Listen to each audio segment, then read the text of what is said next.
Good morning, ladies and gentlemen. Hope you guys are doing well. Thank you so much for being here today. I definitely appreciate you all coming in. Good morning, Siren. How are you doing? Hope you're doing well. Thank you for being here. Jack Riley, Paula Bloom, Mike Noodle, Farm Dog. Thank you all for being here. Farmer Stacker, good morning. How are you doing? Yoxnav is in the house. I appreciate y'all coming in this morning. Mike is going to come up on panel. I just sent him the link for that. He said he's got some time, so he's going to pop in, pop on. He's going to pop on up here in just a few moments. So as soon as he pops in, he'll be here. Yesterday we were talking about something, and at the end I said, if there's anything you'd like me to talk about, send me an email. Morning, Farm Dog. And Jack Riley sent me something and said, hey, I've got something I'd like you to talk about. And as you can tell by the information that was the thumbnail and obviously down, we're looking at Morgan dollars today. Heavy metal, good morning. Hope you're doing well. Steve looking for silver, good morning. We're going to be talking about Morgan dollars. Now, I have to be very, very clear on this topic. All the information that is here came from Jack Riley. Okay, this is, and there he is. Good morning, Mike. Good morning, sir. How are you doing? I am outstanding. You? Doing well. Thank you very much. Shift that over a little bit. Appreciate you coming up, hanging out. This is going to be the more the merrier conversation. Always happy to join. So he sent me a bunch of information. And again, I can't take any credit for any of the stuff that's on here today. All of this was coordinated by Jack Riley. I'm going to be sharing my screen and sharing some photos. So I'll be pulling that up here in just a minute. But there's something that's utilized in here quite frequently, and there's a word that is important for people to understand, and that is a transfer die. And so before we begin, I want to explain a little bit about what a transfer die is, because when you hear people talk about stuff, if you don't have like the base understanding of something, it's going to be very hard for you to understand what they mean by transfer dies and how you can end up with different obverses and reverses. So the first thing that's required when they do this is they have to obtain a genuine coin or genuine coins. Okay. And when they're looking for this, they're looking for, in this particular case, there's going to be some VAMs. We're going to be talking about some very specific VAMs for certain years. But they have to obtain that coin. And ideally, they want to get one that is clearly struck and has decent details. There's a lot that they can do to make a coin look older, but without tooling something and kind of giving away their hand, it's very hard to get the quality details without having a coin that already has that. Then they go about creating a hub and a die, or just the die, depending. Usually they'll do both. Sometimes they can do a cast plaster of it. Sometimes they'll do pressing it into a softer metal blank. Sometimes they'll do electrotyping. There's a bunch of different ways in doing that, but then they'll create that. Then they'll actually create the dies in which they strike the coins with. Then they take those, obviously, they become the counterfeit coins, and then we see those. So understand kind of a little bit of the basics, and I know that was very simple. Mike, if you guys, or Paula, you want to go into more detail about what a transfer die is. But the problem is, in this, there's high fidelity in those coins, meaning that they look exactly like they should to some degree. Okay. Now we're going to talk about some of the flaws in doing this, especially when they're utilizing multiple coins to produce a single coin. We'll talk about that. And then again, as dies that they've created where they're going to wear differently than the originals, and so they produce some different artifacting and some things that are going to help you identify and authenticate those particular coins. So before we go on, Paul and Mike, would you guys like to talk anything more about transfer dies, and get a little bit more in depth in that? Is there more understanding that needs to be had? Only thing I would say about them is, so there's several ways that several different methods of creating counterfeit coins, and transfer dies is just one of them. And they basically sacrifice a coin. They use a coin to make an actual coin. They call that the source coin. And that's oftentimes when we talk about, like, you'll see die markers on counterfeit coins that match actual coins. You've seen that in a lot of the videos that I've done with Jack Young. And those die markers are typically, so it's not just, they call them die markers, but they are actually die markers on the transfer dies. They're not actually die markers that were on, like, the die that created the source coin.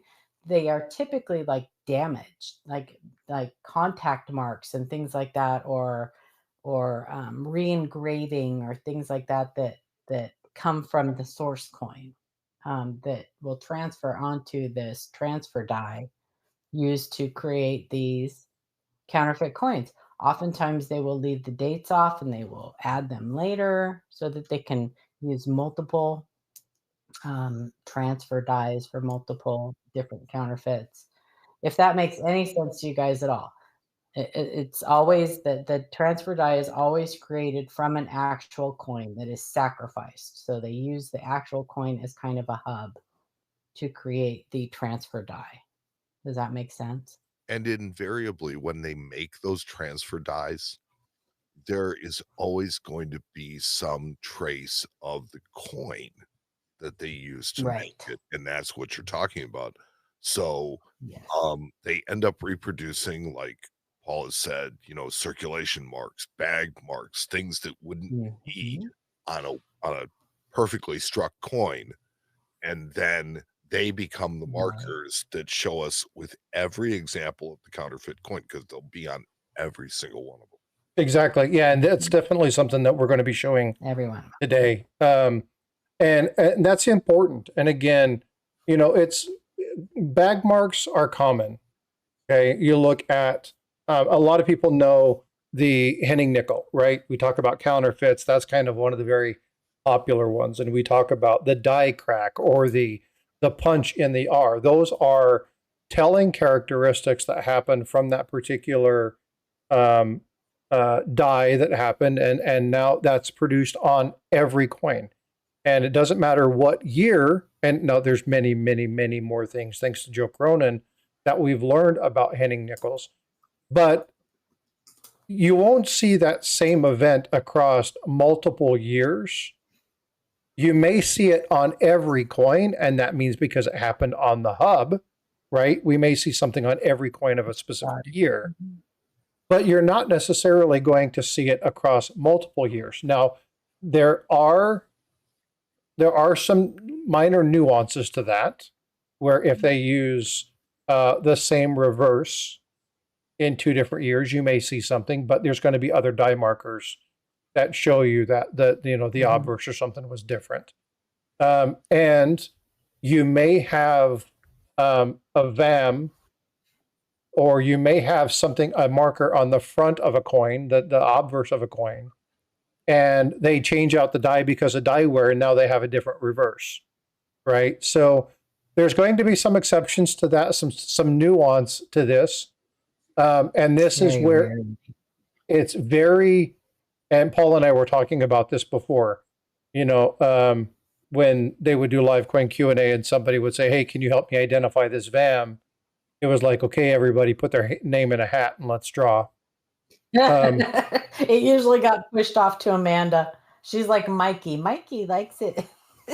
Well, because there's so Man, many of them, and it's such a laborious item to do that. And for those of you who don't know what VAM is, VAM is not a variety; it's every variety, right? And so VAM itself is from, and I always get this wrong. It's Leroy Van Allen and George Malice, right? You want me to get it right? Because Yeah. I was sitting right in front of me. I went and got it when we started talking. Oh, beauty, do it. Nice. So I have the comprehensive catalog and encyclopedia of Morgan and Peace Tellers. Exactly what it is. Leroy C. Van Allen and A. George Malice. Yep. Okay. Yeah.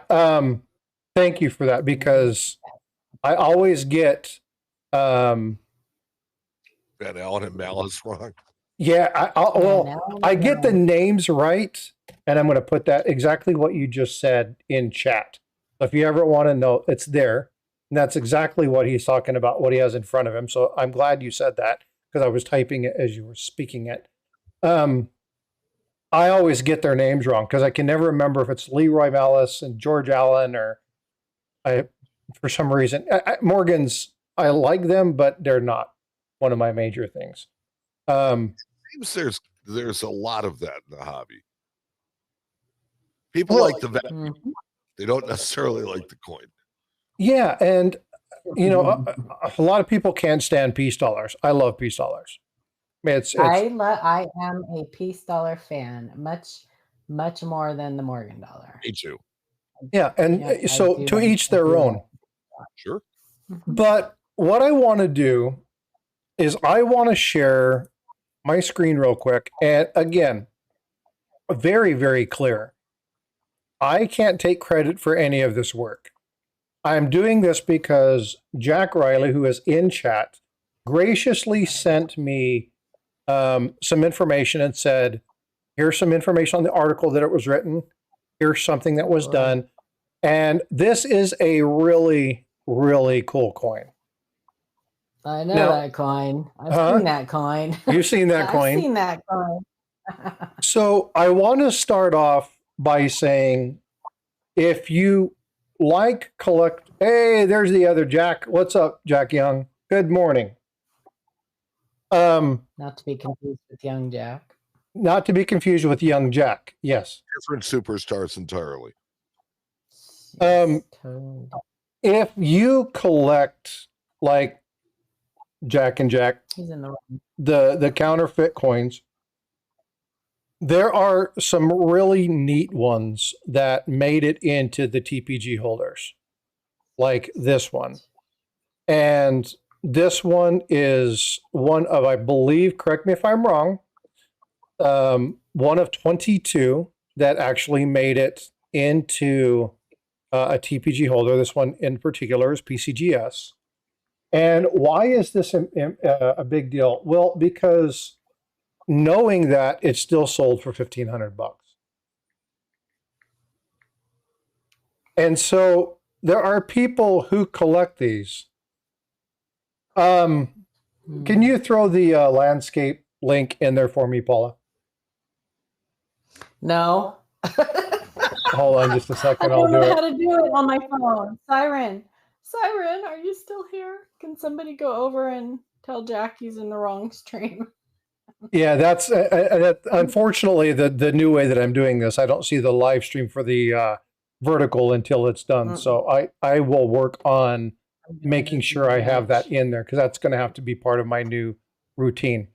But the point is that you can find these things, and they're highly, highly, highly collectible. And it's, to each their own. But this is what Jack sent me. Now, I want to talk a little bit about some of this, but I'm not going to show that. I'm actually going to be showing the various images.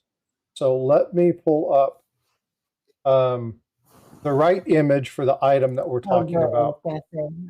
Well, they know exactly what you're talking about when you're. Yeah, unfortunately, some of these images are not going to be extremely clear. The wording is extremely small. I'm going to work to try and do some cleanup not necessarily of the image itself, but some of these are very low resolution because of where they were captured. So I'm going to be working to try and find some high-res photos or try to run these through something to do this, because, again, if you want to see them, you need to see them fairly close up. So the images are going to be a little bit blurry, but I'll be talking about what's going through here. So go ahead, Mike. I thought it was just me. No. And I got my glasses on, so I know I can see clearly. This is exactly what Mike was talking about. And if you see these arrows, you're looking at 3 different years: 1996-0, 1900-0, or 1896-0, excuse me, 1900-0, and the 1902-0. There's a VAM4, a VAM5, and a VAM3.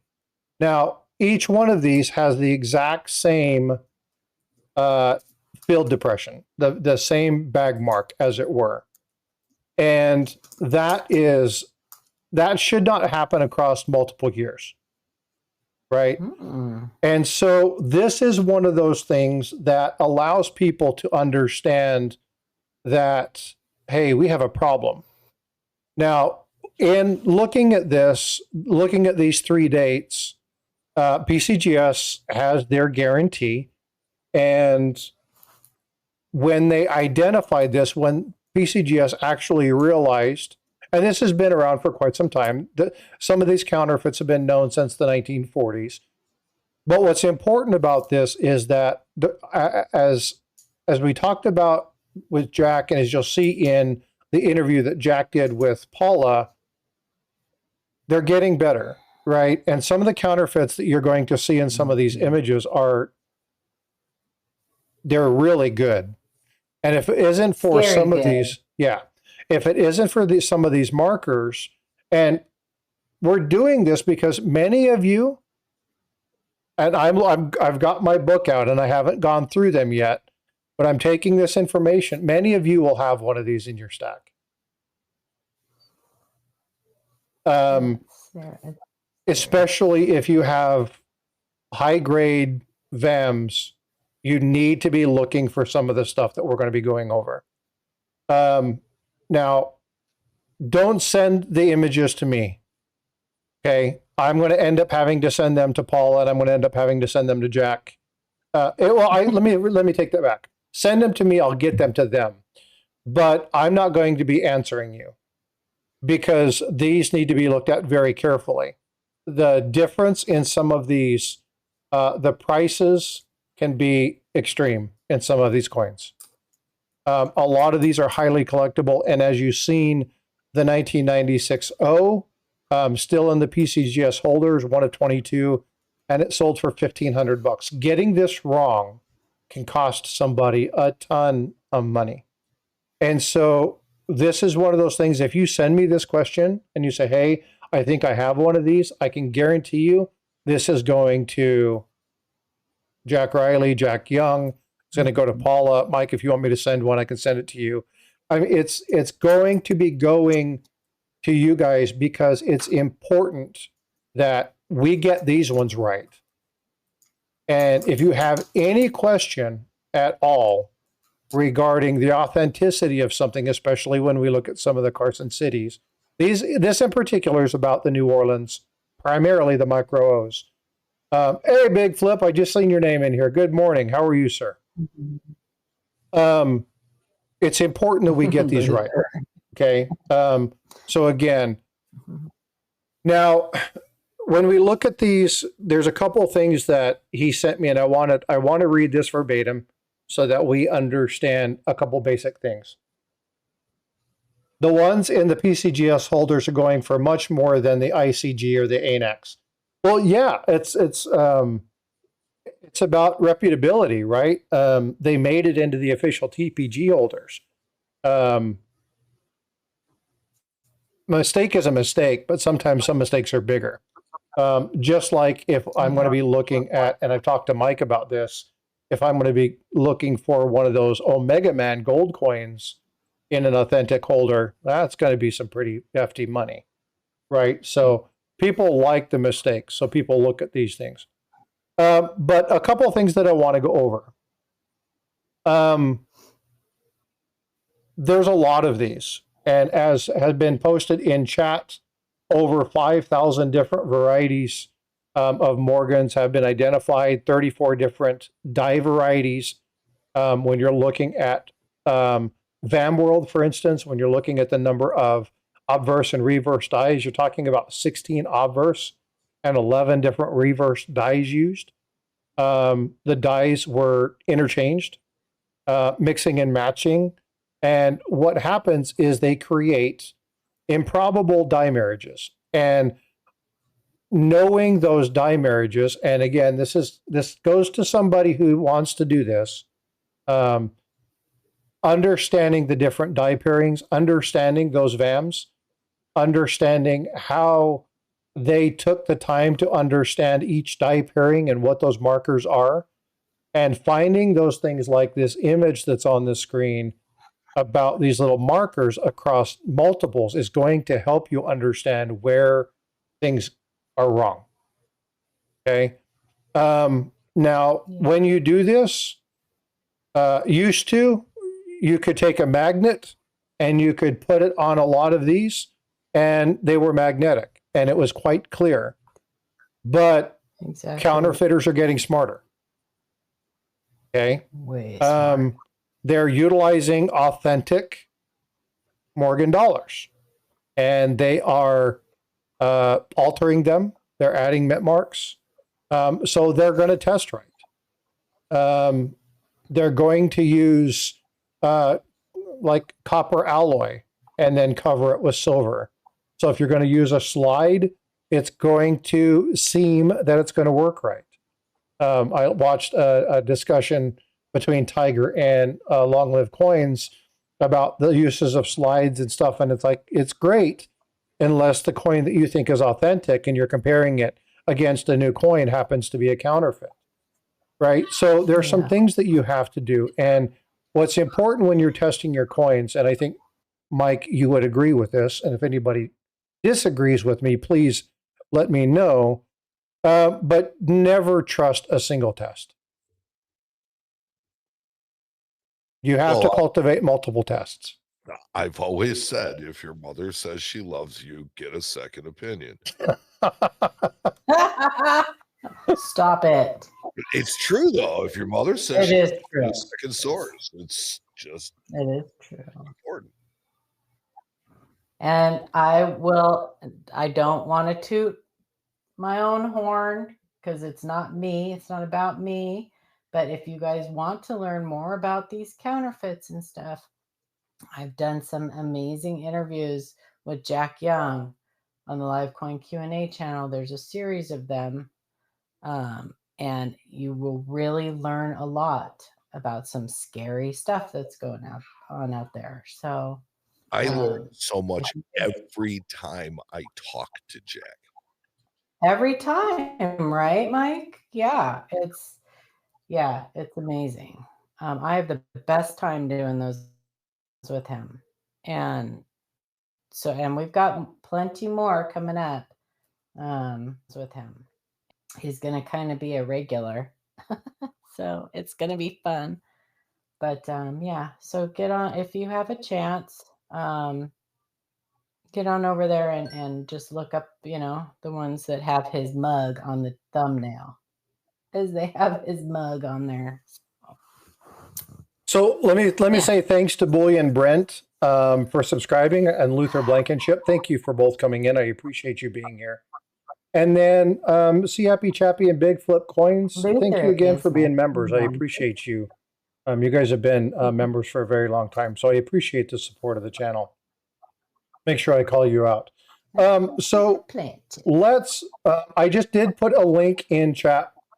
If you are on the vertical stream, you'll see that and you'll be able to click on that. However, if you're on the landscape, you're already here, so don't worry about clicking it. It's just going to bring you back. Luther, no problem. Got to support Jack Riley. Yeah, Jack's a stud. There's a lot of great information, but again, all the information that I'm giving you has come from one of three people. And while I don't know Chris Pillard, I don't know who that is. and then somebody named Ash. Those are the people that he references in this, as well as Jack Young. This is all provided by other people who have done this work. They've just asked me to utilize my platform as a way to get more information out to people so that they're aware of what's going on and what's happening. So again, give credit where credit is due. All this information comes from other people. This is another one, and as you're looking at this, it's not getting pinned in. Go ahead. In the other chat, it's not getting linked in the other chat. It's not getting pinned over there. Not getting pinned in the other chat. What do you mean? Siren says, "Pin it, please." Oh, I can't pin it in the vertical stream. I'm not in the vertical stream. Hold on just a second. Give me just a minute. I'll get there. Luther plays in the Facebook playground with me all the time. Huh, Luther? We have lots of fun over there. All right, let me get there. Give me a second, folks. Let me get over there and. Oh boy, that was a fun one, Jack Riley. I like that picture. That was a fun one.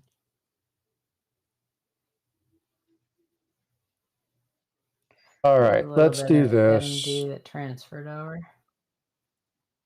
Okay, so now I've pinned that in the other one. So if you want to, guys, you can click on that and come over. Okay, there we go. That is done. I apologize for that, but I wanted to make sure that that was there. Just debate. Just debates. Yep. That's right, Luther. And Paula is a master debater. I love that one. Now. All right. So this one is one of the VAMs, and I'm going to rely a lot on Jack being in chat to kind of talk a little bit more about this. If I happen to express this a little bit wrong, this is the 1900 VAM 48. And when you look at the original coin, you're going to see that those things carry over. On the original coin, you had some strike doubling there. And you'll see that that carries over. Now, when you look at coins that are a little bit wore down, excuse me, you'll see that some of these things start to fade. But when you're doing the transfer dies, everything that's happening on that original host coin is going to be brought over. Why is this important? Well, as you're shifting dies, as you're moving obverses and reverses together to make your new creative construct of a coin, you're going to have these same elements transfer across multiple different coins. Does that make sense? So if that's on only one coin, but now it all of a sudden shows up on 10 or 12, again, it's another point, right? And this is one of those identifiers that should be utilized, especially on your higher grade coins. Let's pull up another one. And again, I apologize for this. I'm going through a couple of these. And again, some of these images are very small. Mike and Paula, you guys have seen this quite a bit, right? I am not a huge variety guy, but I do see what you're doing. Yes, I have. Jack Riley has sent that to me. I have, yes. So when we look at this particular one, we're looking specifically at the 1900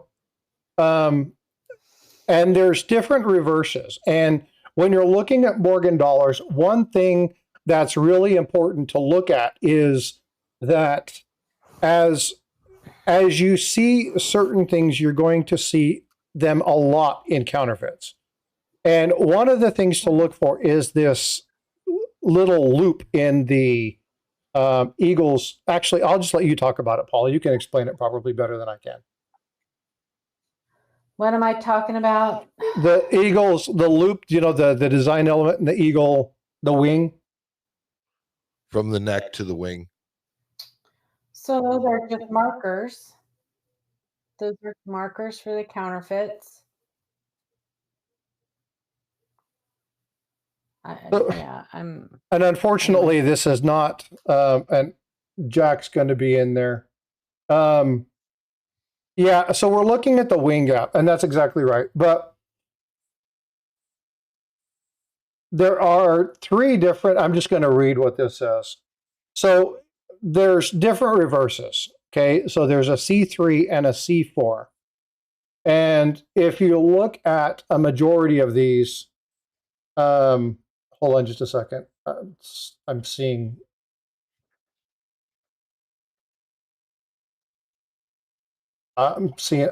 There's other discussion. I'm going to have to address that later. When we look at this particular thing, we're looking at the gap between the eagle's neck and the wing. These are very common to find. And when you're looking at 1901, and I believe it's there's 3 of them. 1901, 1900 and 1902. There's very distinct reverses that have to happen, and you have to pair those with the berries that's listed down below. Jack, are you still in chat? Can you type that out a little bit? This is one that, unfortunately, the image is so blurry. I can't really point exactly what we're looking at. This is the area here that we're talking about, and you need to know which variety. Yeah, please put that in there, Jack, so you guys can understand a little bit better. I got kind of squirreled by trying to figure out what was going on in chat, so I apologize. I just can't look at chat while I'm doing this. I get sidetracked and then I lose my train of thought. And that's why I have moderators for. This is a very common thing. I'm going to have to just kind of defer to Jack on this one. So the C3 reverses were last used at 1900. So there should be no 1902s should exist with this one. So 1901 and 1902. So what I can't see in this image is which one is the 1901. Right? That's the one that I can't. I just can't see the image well enough to be able to say which one's which. Yeah, the C3, but I can't tell. Yeah, and I apologize. I don't have.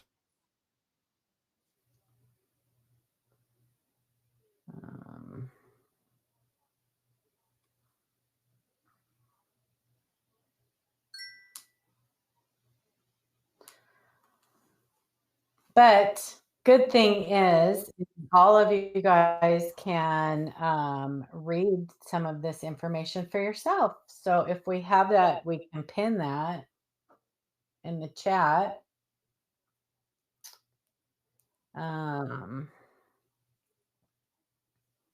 Yeah, I apologize, folks. I got a little bit squirreled and then I lost my train of thought. So I'm going to shift to looking at something else. Go ahead, Mike. Reset. Yeah, and I was trying to look at something. This is a little bit better image. Let's go to this one. So what we're looking at here is a diagnostic on the 1900 O. And again, folks, I don't look at chat normally when I'm giving presentations because I get squirreled really easy. And so it's not that whatever's happening in chat is good or bad. It's I can't read it. I have to focus on what I'm doing or I'm going to get squirreled. So if you're tagging me and I'm seeing my color pop up, then I'm going to be looking at that, not focusing on what I'm trying to do. So I apologize if you're trying to get a hold of me in chat. When I'm done going through this piece, we'll get back to it and then I can go back through. So not trying to say anything positive or negative to anybody. I can't. You guys need to understand first and foremost, when you understand the presentation that I'm giving, I'm trying to stream on 2 different vertical and landscape. I've got 3 screens. I've got chats in 2 different streams that I'm monitoring, as well as all of my resources and trying to talk about a topic that I'm not the expert on. So it's very difficult to do that. If you're trying to enter information into chat and I'm not responding, please bear with me. Okay, I'm not trying to ignore you. I can't focus on chat while I'm trying to do this. When I try to do it, I end up squirreling myself, and then I sound like a blabbering idiot. So please forgive me. So I'm going to try and get back on track. I apologize, and again, I'm not knocking anybody. It's just it's a barrier that I have within myself. So this is another marker. Now I want to ask a question. And when we look at this particular item, knowing the minting process is very important. Okay, Paula talks about this, and this is a really good image to help us understand where this damage occurred. So when we're looking at this particular die gouge, okay, and we look at it in the M, I want people in chat, and Paula, you can help me with this and monitor this. Did this happen? Did this scratch, did it happen on the hub or did it happen on the die? Now, the reason that I'm asking is, and I'm talking about the one specifically under the M in unum, or on the M in unum. And the reason is if you can understand the minting process, if you can look at something and go, well, it doesn't affect the design, so this would have had to have happened where? That means you have to understand what's in Qs and what is relief on the hub or die. And you have to understand where a scratch and what a scratch would look like in each one of those. Because a hub scratch is going to look totally different than a die scratch. And so in this particular case, where would you have found this one? Is this going to be on the hub, or is this what have happened on the die? Are you asking me or are you asking the chat? Well, I'm asking chat, but ultimately it's going to get answered by you and Mike. Okay. Because you both know, right? Mm-hmm. I'm sure Mike knows. Well, look, I know Mike knows. I'm just being facetious. I know how to make spaghetti. Limited. Say that again, Mike. Mike knows how to. Knowledge of varieties is limited. I've always been taught that it's best to remain silent and thought a fool. So then open your mouth and have it verified. Well, right. It's one of those things where I was taught very early, know what you don't know. And don't advise on what you don't know. So it's like, this kind of stuff is not my cup of tea. However, I do have to know the basics of it. And I also know quite a bit about Morgan dollars. So, you know, I was kind of hoping to speak to, you know, just as a Morgan dollar guy. Gotcha. And I am not a Morgan dollar guy, but I am a minting process guy or gal. Today I'll identify as a guy. I don't know. I just want to be one of the guys. So, and I'm watching chat right now because I'm waiting for this to come through. Azure, it's not that I'm being hard on myself. I want people to understand. I'm a realist. And if I don't know something, I'm going to say I don't know something. No, I work hard to learn. But I have limitations. And if people misunderstand what my limitation is and take it as a personal thing, then who have I done disservice to? Well, I've done disservice to everyone. And so I need people to understand that I don't look at chat not because I don't care what you guys are saying. I don't look at chat because it distracts me and I can't focus because it's a limitation I have. And it's doing not great. being Don't hard. worry It's about it. being it's being You are doing transparent. fine. You're doing fine. And so, Don't worry about it. so Just sure, keep on. Stan, this is great. I don't understand the difference between the hub and the die, so I can't Well, answer. I can help you. This is perfect. So, Paula, let's explain. Yes, sir. Okay, so your hub, any coin hub, is going to look identical to what the struck coin looks like. So anything raised on the coin will be raised on the hub. It is completely opposite with the working die, or with the die, period. Anything raised on the coin will be sunken or incused on the die. So for this to have happened to the hub, you have to think, how did something become raised on a hub?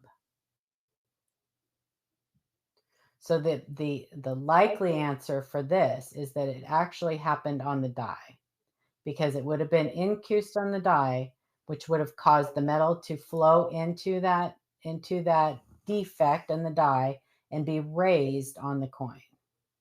Now, I may not have made sense to you guys on that. If you have questions about what I said, just put that in. But you have to look at it. So when I said that they create transfer dies from actual coins, that's because they are using the coin to make a die. So anything, a struck coin looks identical to a hub. So I'm gonna bring this up. I'd like to make one comment on what Paula was talking about. So if you have a mark on a coin and you then make a die from that coin, every mark on the coin is going to be on the die. What we're looking at is we're looking at the type of marks and trying to figure out what caused them. And in the case of this particular die, we're looking at two marks that are on the coin that clearly one could be struck through. We don't really know. But the other one looks to be just a regular gouge that would happen in either circulation or from, bags, things like that. And so it's a typical post-mint type of mark or type of damage. And now if you're talking about used on multiple counterfeit. Well, on the counterfeit, yes. So yes, that has reproduced over and over and over again.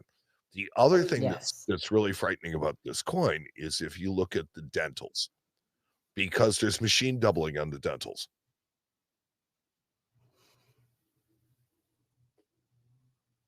Yes, correct, Stan. That is correct. Yeah. And in the case of counterfeit, like Mike said, so in the Instead case of of using counterfeit, a hub, they're using a coin. And so they're creating marks on the coin that would never be on the hub. The only types of marks you're really going to see on a hub are going to be hub polish, which is not going to be two marks. It's going to be a bunch of marks that are concentrated in a direction. They use a grinder. That's exactly how it happens.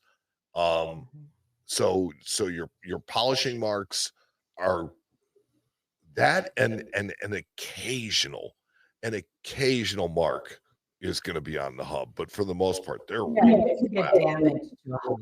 Right. Yeah. Yeah, you can get damage to a hub, hubbed in debris, dents, things like that had damage to a hub, but it's nowhere near as common as it would be on a Right, die. as die markers, correct. Mm-hmm. So I'm going to go back and I'm going to show this one. And the reason that I do this is, again, every time we look at this, it's important to understand where something happens, okay? Because it helps you understand where in the process. And it also helps you understand, is it possible? It's going to help you determine whether it's damage, which is going to help us. Because again, if it's a ding from another coin, and it's exactly the same across multiple years, that's not very likely. To happen in the exact same place across multiple years, it's not very likely. But you can have die cracks that happen in similar places because of design elements, right? And that can happen. They may not be exactly the same, but they can happen in various areas. But what's important is to be able to understand and be able to determine if something happened. And so, for instance, in this particular case, you know, you look at the left, which is here, okay? And let's say I was to run a scratch across this, okay? Now, if I ran a scratch across this, it would appear like it went underneath the M, or underneath, in this case, the relief of the coin, because the scratch wouldn't actually fill in this area down here. It would actually be here and here. It's like if you take, and we talked about sand, right? Drawing in the sand. If you take and you know, do a really deep initial in the sand, and then you take a stick and you draw over it very lightly, it's going to look like that line is underneath the impression. Okay, it's not going to go into the sunken area. Yeah, it's not going to be in the sunken area here. So when I look at this, just like I see on this M, okay, this happened on the die. And the reason that we know this happened on the die is because it doesn't affect what in the die would have been in Qs. And it's a relief now on the coin. And so understanding this type of stuff, it helps you really understand, like making Vice coins, right? Helping understand what is possible and what's not, right? And so, yes, this doesn't necessarily talk about the identifying markers on this, but what it is important to do is it helps you understand what is possible and what is damage. Okay, and we see a lot of error coins come out where there's no way that they can happen just because they're damaged coins. And Luther making Vice coins helped me learn a lot. That's right. That's great Vice coins. He makes great Vice I want to know what coins. helped me kind of get the process better was cameo proof coins, because I really like cameo proof coins from the 1960s. And so if you think about it from the standpoint of when they made these, they weren't doing it with lasers and they weren't doing it with shot. You know, what they were doing was they'd engrave the die, and then they'd take the die and they would literally put it face down into an acid that would absolutely etch the entire surface of it. So that's everything on the die gets just bubbled and etched. And then they take the die out of it and set it down, and they would polish the flat spot on the top. And what that ends up doing is it polishes your fields, and everything that's sunken into the die, which will be your relief, is frosted. A great example. It just really kind of nails it for me as far as what should be, what shouldn't be. Yep. That's a great example. Let me see if I can find an image. Oops. What did I do? Oh, I used the wrong one. Let me see if I can find reverse proof, right? Just proof. Cameo proofs on, like, put like 1962.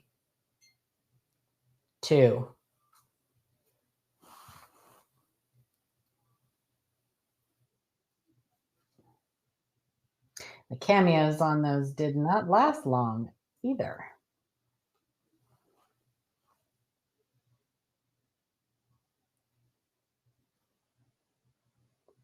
$1950 cameo Benjis.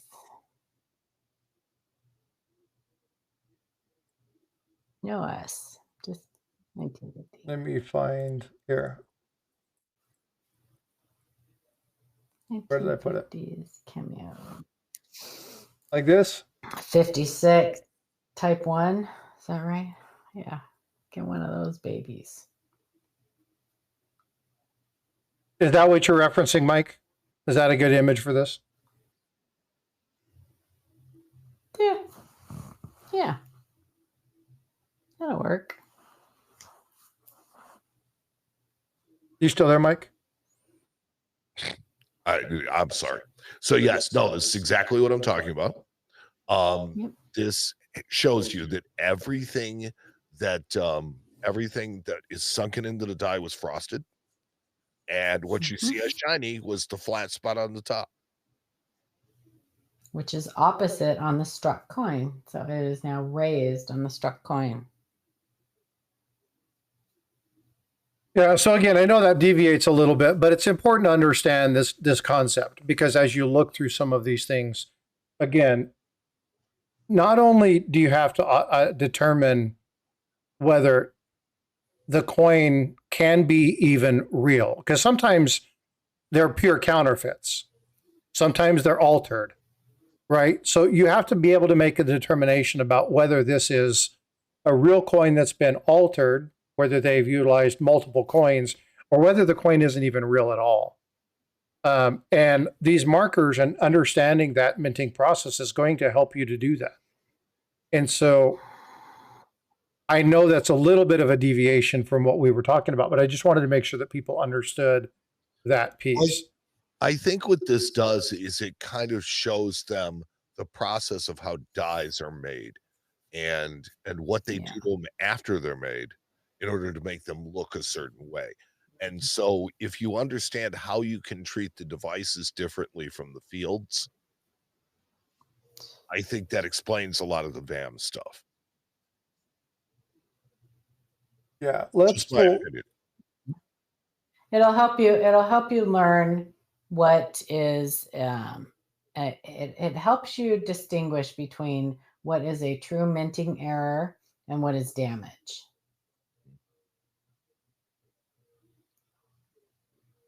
Here's another one. Like die cracks on Morgan dollars. It helps you learn the difference between a die crack on a Morgan dollar and a scratch.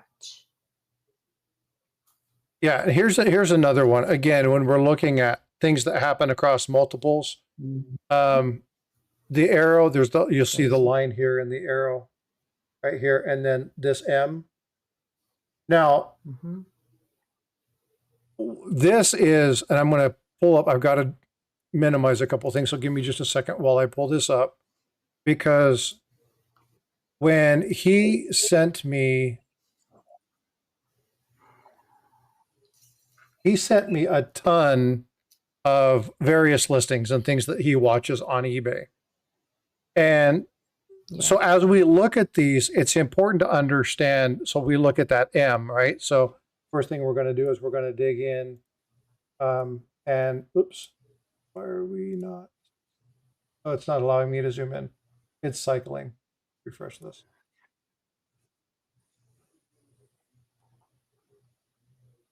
There we go.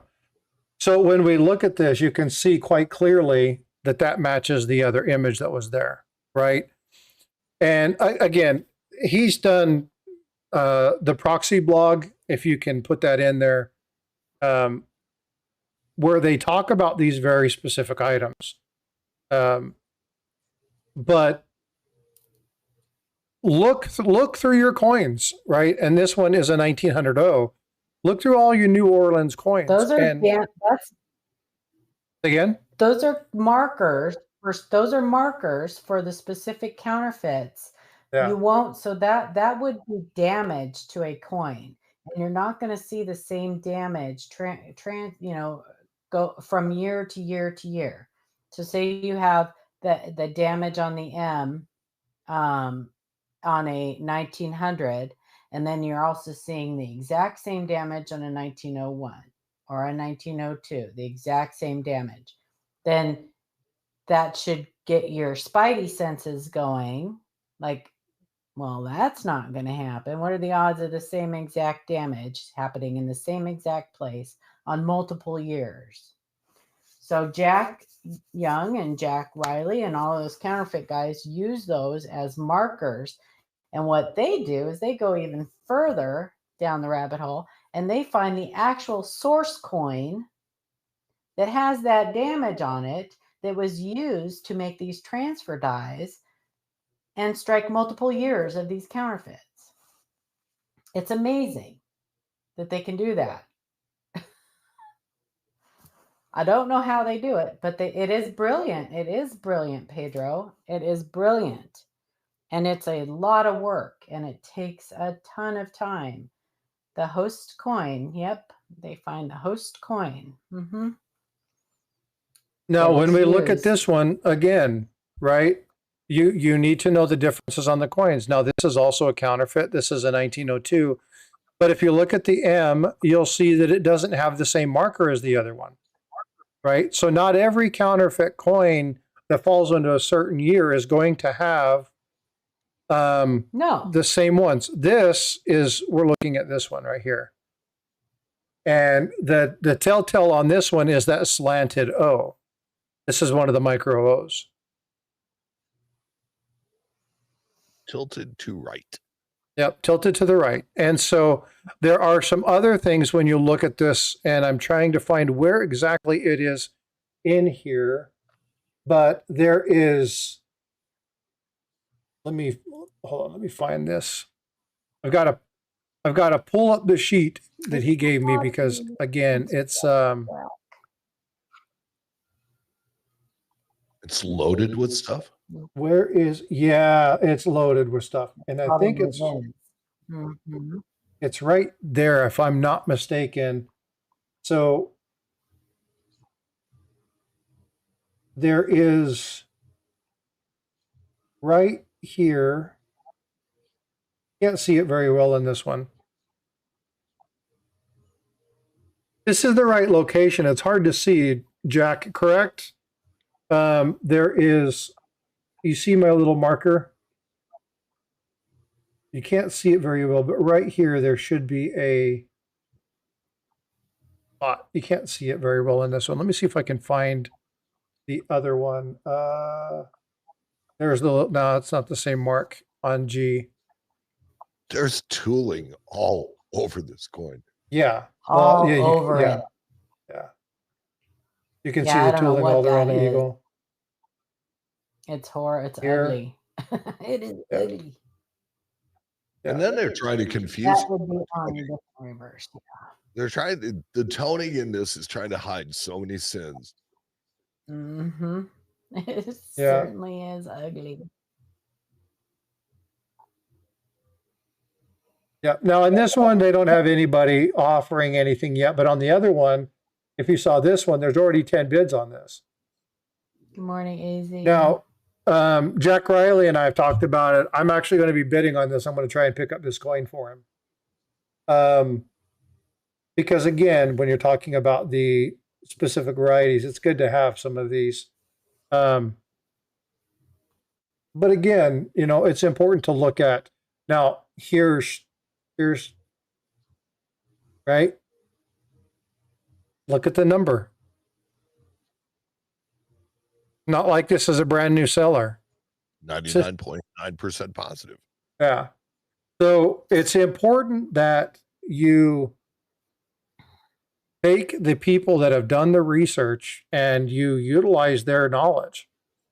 I can tell you that if I were to look at this and if it wouldn't have been for the information that Jack, I never would have known that this was not a real coin. Well, I wouldn't have even looked at that coin twice. Well, no, this isn't the same one. That's not this one. They're different coins. I wouldn't, this one, no way. I'm just saying. Yeah. Ew. But, now, granted, I have plenty of 1900s. It's not like they're extremely rare. But when you're looking at various VAMs and stuff, it's very important that, you know what you're looking for. It is. But it's important that you go to the experts and let them help you out. And if you have questions on them, let people know. There is another one, and I don't think I opened that one up. The VAM world, but I don't think I opened that one up. I'll have to find that one. I didn't open that up. But again, it's important to look at some of these items and just be aware of this. Let me give you Let me give you the. You know, I love this picture. Did Jack send you this picture? Jack sent me this picture. Okay. Mhm. I don't know if you've caught this or not, and I know that people in chat have not. If you look at the upper half of this picture and you look at the arrows, there's a line that goes from the middle arrow to the shaft of the middle arrow and then continues on the what is an arrow Mhm. that goes through, you know, the bottom one here that you can't. Yes, right in there. That line. That line is on it's on a device, which means that there is absolutely no way that you could make this on a die. Mm-mm. That line would never happen on a die. No, that was damage That to the kind of actual host compression coin. would never happen on a hub. So Right. this is the kind of stuff that just absolutely screams counterfeit. Yep. It transfers over. Mm-hmm. So vote for Pedro. Yeah, we've talked about this a bunch. So they used to have somebody who was in charge of this. Jack Young talked about this in the video that he did with Paula. Pedro, we just did a video on that. Yeah, and the person retired, and that department basically went to the wind. Mhm. And they have an AI bot that is the one that identifies all of the issues that is not issues. It's a pretty canned message. And then, again, I'm trying to read chat and talk at the same time. I can't do that. Okay. There's avenues and there's examples. Again? Good morning, Jack. I said we are making headway. I like to think Jack and I talked about this just a couple days after our video, our latest video went live. And I know it's not the live coin Q&A that they're paying attention to. It's Jack Young. Jack Young they are paying attention to because he actually had some success in getting some sellers removed. And so it was pretty amazing that all of a sudden things have started kind of turning around, and he's having some success in getting stuff removed, where for a long time it's been just we've been pulling our hair out. Jack Riley knows too. We see it in Jack's groups all the time on Facebook, where multiple members will go in and report a listing and nothing happens. And it's so frustrating because Mike knows for so long, Jack was able to just get these things pew, pew, pew, pew, pew removed. You know, it was like shooting fish in a barrel.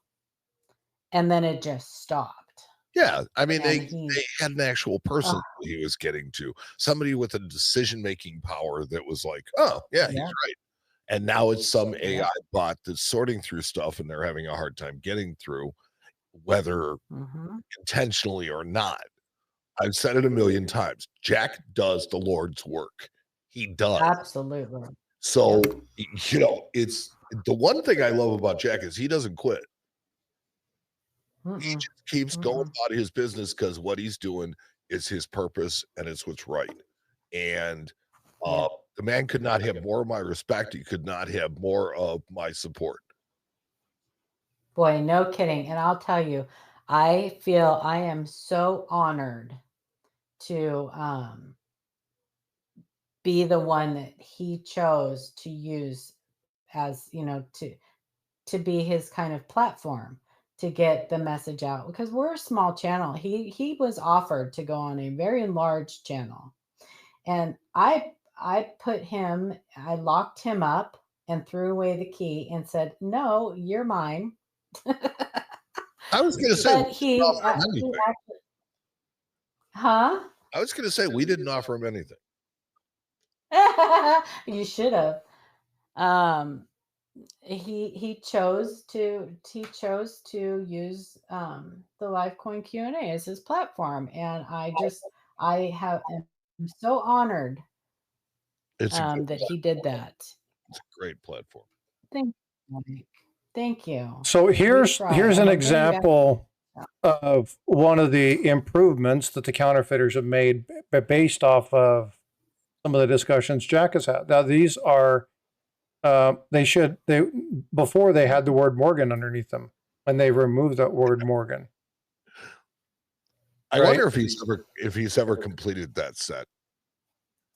I know he will at some point. That's a complete set of Morgans that have the word Morgan underneath them. Yeah. Every single one of them being Morgan. every single one of them being counterfeit. Yep, Morgans. Yeah. Now this particular user is from China, obviously. They only have one coin, and it is this particular one. Look at that DMPL. Well, if you're gonna have What? you're gonna have one coin. Anyone CC. You might as well, right? Well, a good one to have. Yeah. You gotta go all out. You know, 3, so it's not too presumptuous. You know, it's not gonna get too many eyes because it's a 3. Yeah, and you can have that for $24.99. Or best offer. Why go all that way? Yeah. Or best offer. Now this is one of the ones that was talked about that has the great collections. Now, this doesn't have the PCGS. This actually has the Great Collections logo on the back.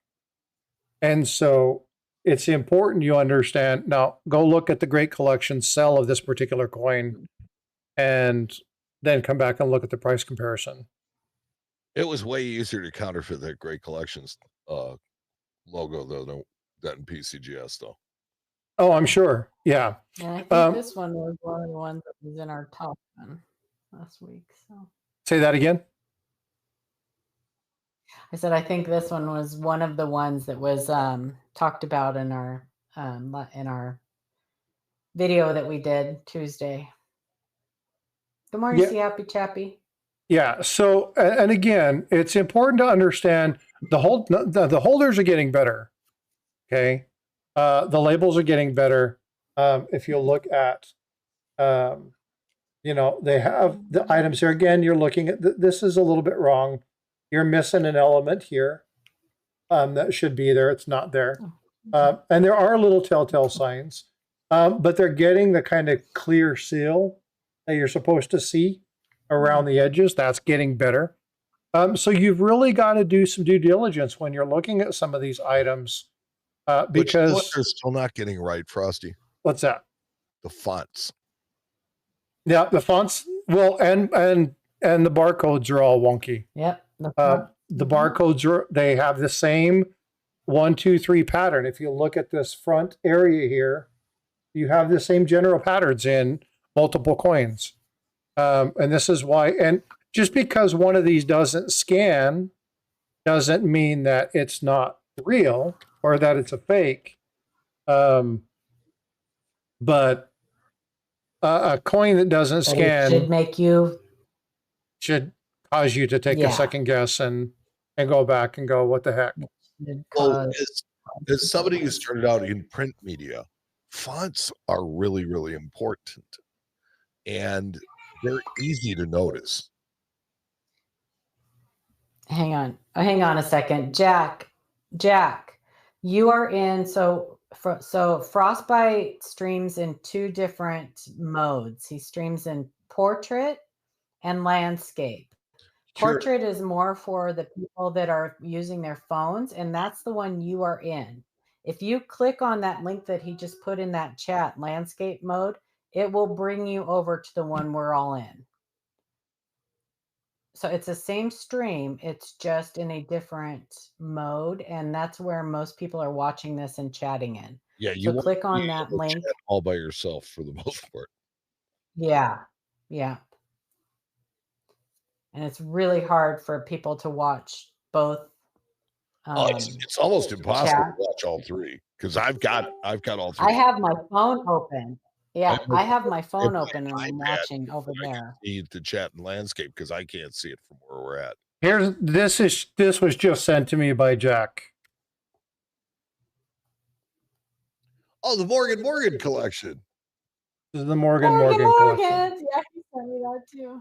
So in to put some context in this, in 1921, they made both Morgan dollars and peace dollars, and so PCGS, when they certify a 1921 dollar, will mark the slab either Morgan or peace. And what counterfeiters have done is they've kind of co-opted that. Only the Philly. They've co-opted that, and they now have like 1878s, and it says Morgan underneath it. And every time it does that, it's fake.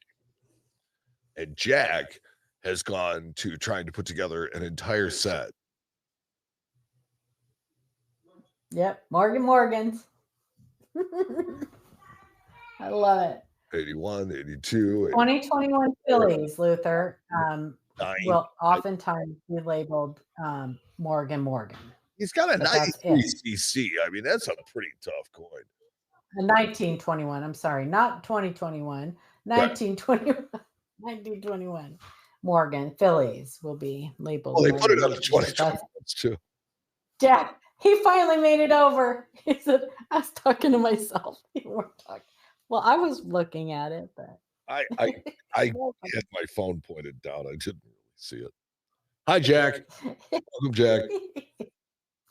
Poor Jack. I do that to get, and again, I got to get better at the new process. Make sure people have the opportunity to come over. I do pin it, but I also have to realize that that's going to have to be put in the description so that people can go on it, because in landscape mode, you can't click on a link. You have to copy it and bring it over. So I've got to put it in the description. So I've got a process that I've got to work on to do that. I may have a better idea for you, Frosty. If you can put it into what Nightbot says when people walk into the channel. Oh, I love that guy. The problem is that I don't necessarily have the URL. I've been telling him, I've been typing every once in a while, Jack, click on that link that Siren posted, Jack. Yeah, Siren's really good about posting the links to the other one, but the process changed. So they actually changed the way that you stream on two on both our platforms at the same time. Before, I would set up two individual streams, and then I could just force one stream to go to the other. I can't do that anymore. So I don't even see the vertical stream until I go live. It doesn't even show up. So we're streaming under one stream key, and then it opens another one on YouTube side at the time I go live. So I can't do that. It has to be done immediately as I go live. So I've got to figure out a new process. It's not a big deal. I'll figure it out. It's just something new. And when something new happens, it causes little hiccups. So we just have to work through that. We all learn through time. Don't be so hard on yourself. Leave that to me and Paula. Exactly. You guys are going to be hard on me? Exactly. Yeah. No, that was just a joke. But yeah, no, it's not that I'm being hard on myself. I'm critical of myself because I want to bring you guys the best show that I can. And when there's an issue, it's not that I'm trying to point out the flaw. I just have to overcome it. And I overcome things by talking about them. And so I'm not trying to make myself sound better or be worse than I am. It's just how I work through things. You're fun to watch and fun to listen to. Tiger Stacker just gifted 5 memberships. Thanks, brother. Look, he's humble. Stay fun. That's really good. And don't, he is humble. Mm-hmm. Yep. After a while, they get like, just like, okay. Mike, do you want to hear something about what is it they say to Pony Boy? No, Mike, have I ever told you about the joke that I did? Pony Boy, that's what they say. At a CDC conference. No, please. So years ago, I worked for a company that did nonprofit work. They worked with the Health and Human Services, and I was invited to be on a panel for a CDC presentation regarding substance abuse in adolescents. And the audience was fun. It was talkative. There were a lot of good people. And at the very end, I was like, if you guys want to understand humility, I'm going to give a talk on how I attained humility so quickly. It's going to be at 5:00 and show up at this room. Now, there were a lot of people that were laughing because they understood this.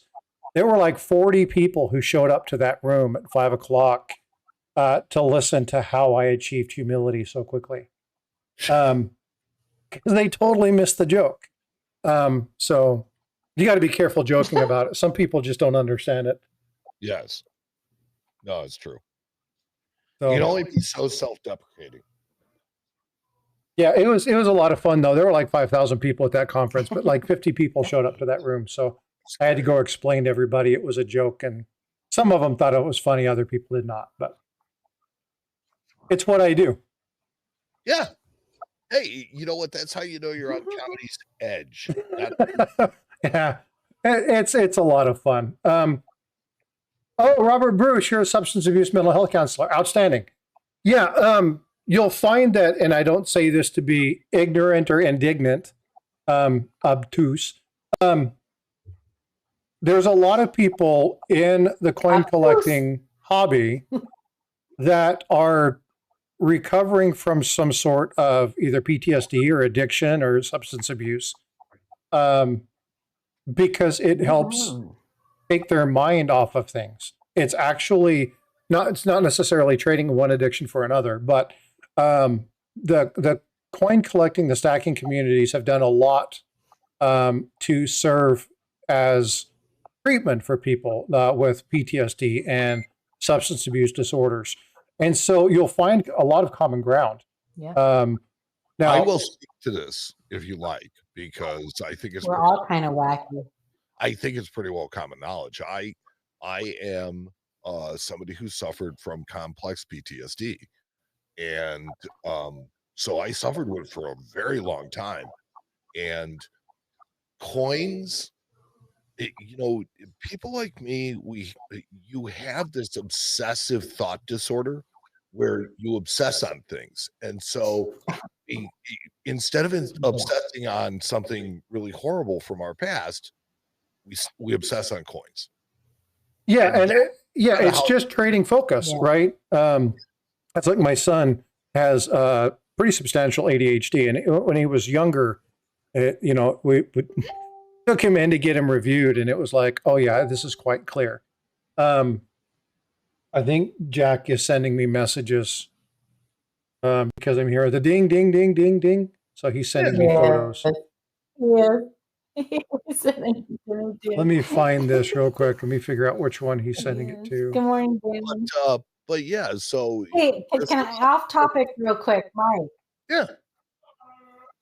Mike. Yeah. So you know the ANA contest that they had, right, for that challenge coin, name the engravers or match the initials with the engravers? Okay. Do you know what I'm talking about?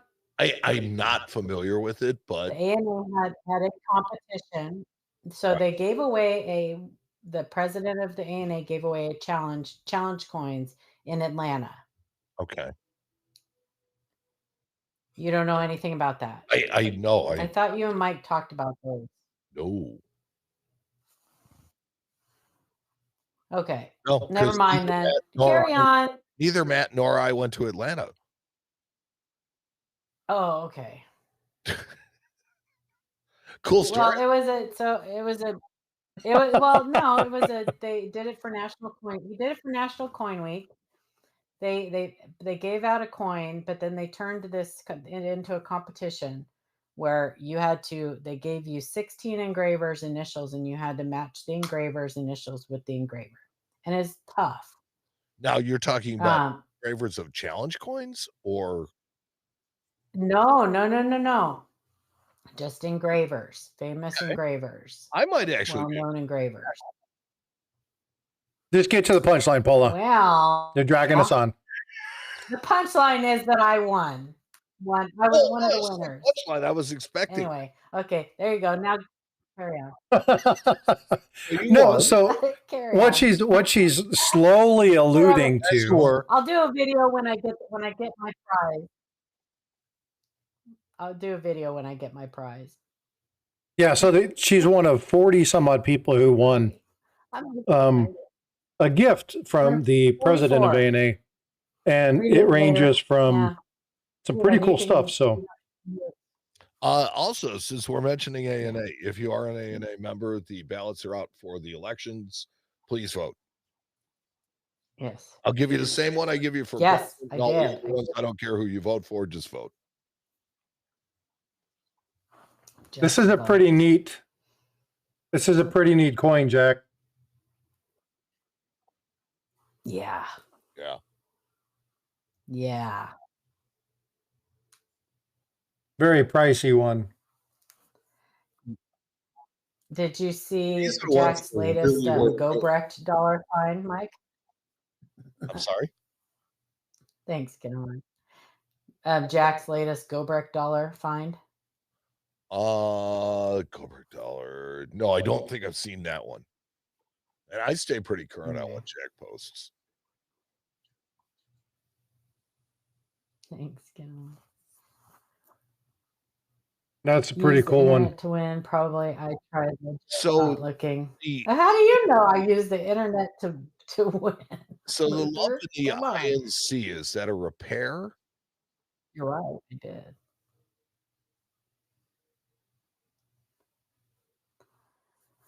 The what? The lump between the INC and America.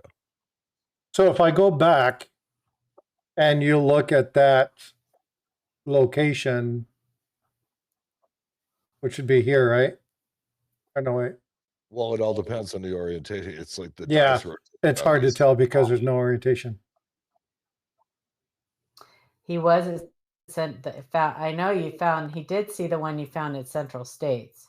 I'm talking about that. Yeah. That last one. Maybe you didn't post it. Maybe you just messaged me. I wonder if that's what he's talking about there.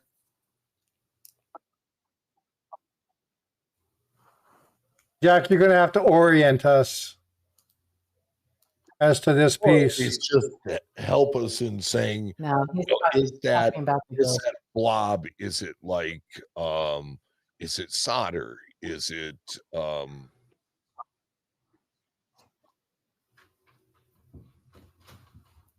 Yep, off-center bust is used only on the 1795. There you go. We also did a video. And see, this is where you know, you can kind of turn your ADHD or your autism into something profitable. Oh yeah, yeah. Well, I was mentioning it before we talked about Paula's cool win.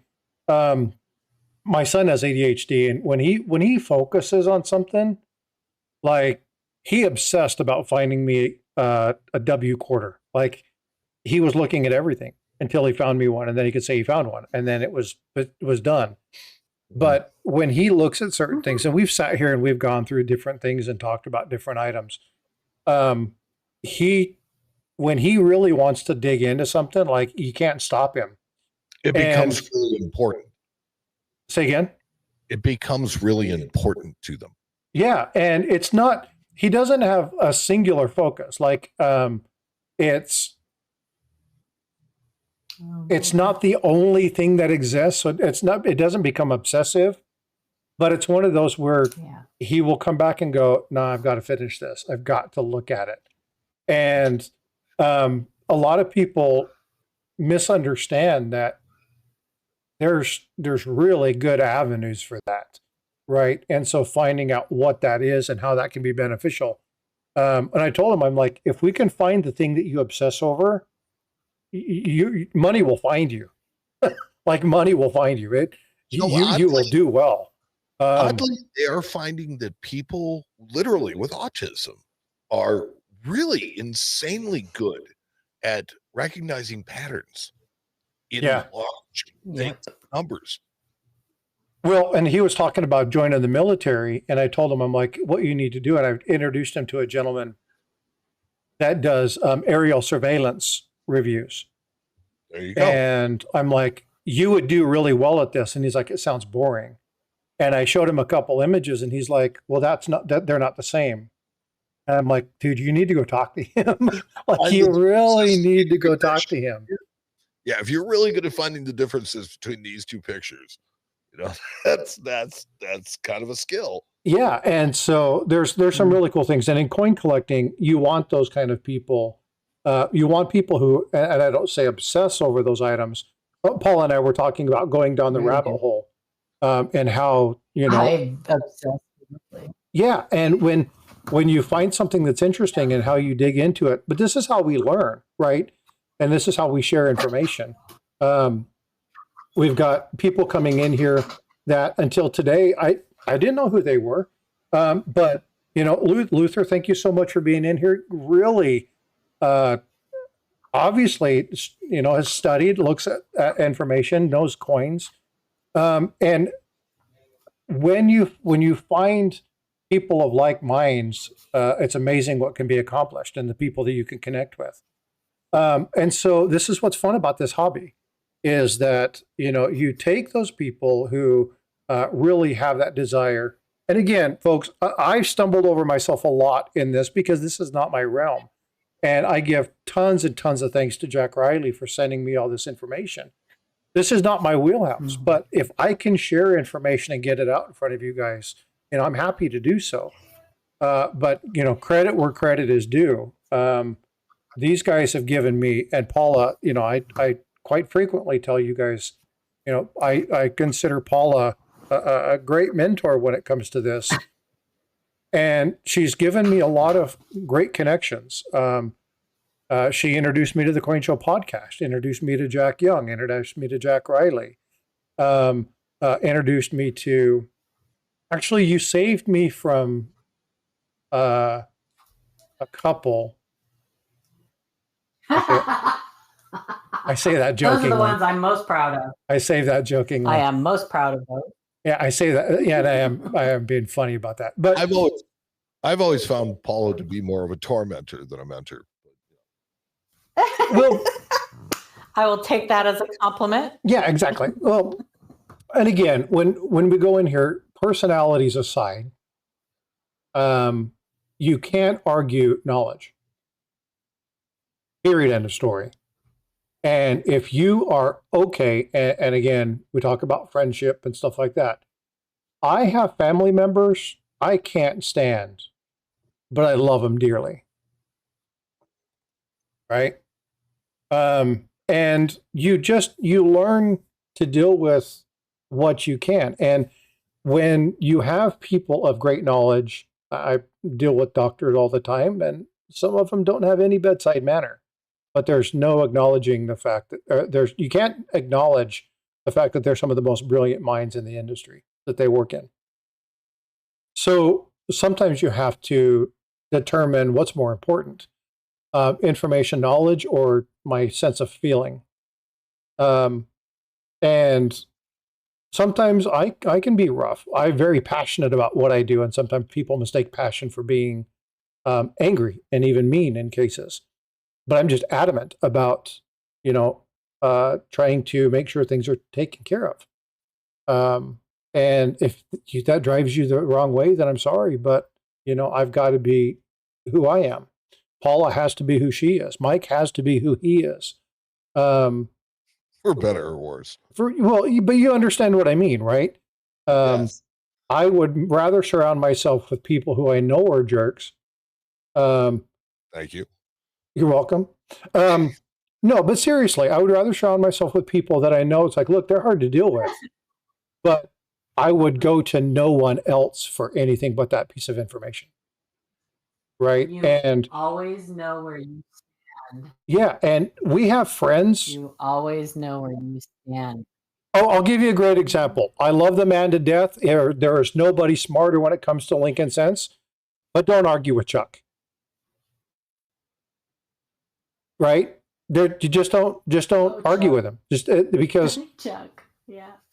it's sometimes, and again, he's so knowledgeable about what he does.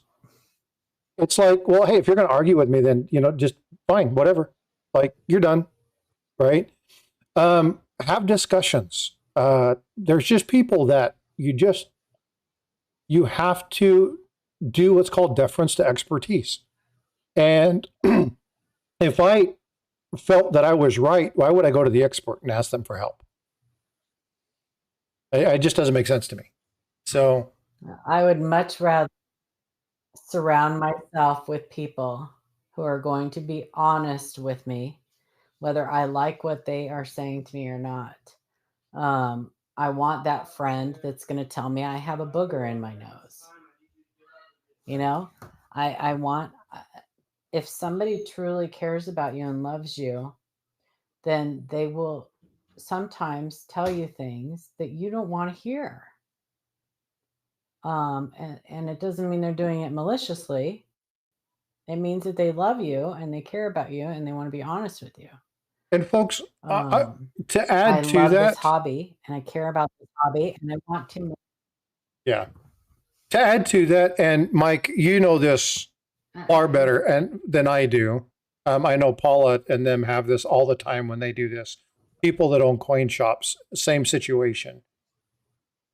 There are people that like to argue for argue's sake, and there are people who shop for answers.